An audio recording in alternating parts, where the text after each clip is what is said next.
আপনার এলাকায় রাজনৈতিক মামলায় যাদেরকে ধরিয়ে দিচ্ছেন, আচ্ছা একটা কথা বলেন তো, ওদের তো আর ফাঁসি হবে না, হবে? ওরা আজ হোক অথবা কাল জামিনে কিন্তু ঠিকই বের হয়ে আসবে।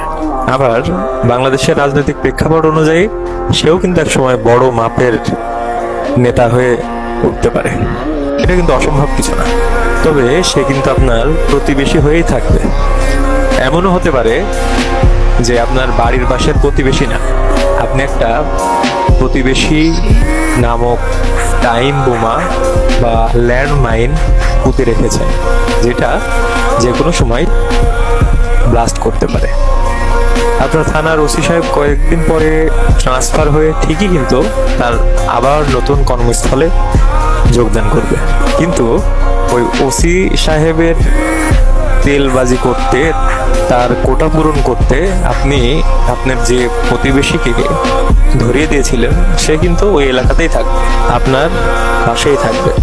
একটা কথা সবসময় মনে রাখবেন, প্রতিবেশীকে শত্রু বানিয়ে কখনো ভালো থাকা যায় না। সে কিন্তু আপনার জানাজাতেও থাকবে, আপনাকে কবরে নামানো পর্যন্ত থাকবে।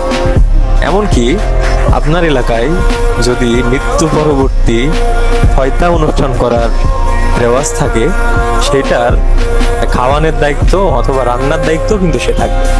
তাই রিয়েলিটিতে আসেন, বাস্তবে বাঁচেন। ভবিষ্যতে নিজে ভালো থাকতে চাইলে অবশ্যই আপনার প্রতিবেশীকে ভালো রাখুন। আমার ভাই বলার দরকার বললাম। দেখেন আপনাদের যেটা ভালো মনে হয় সেটা করেন।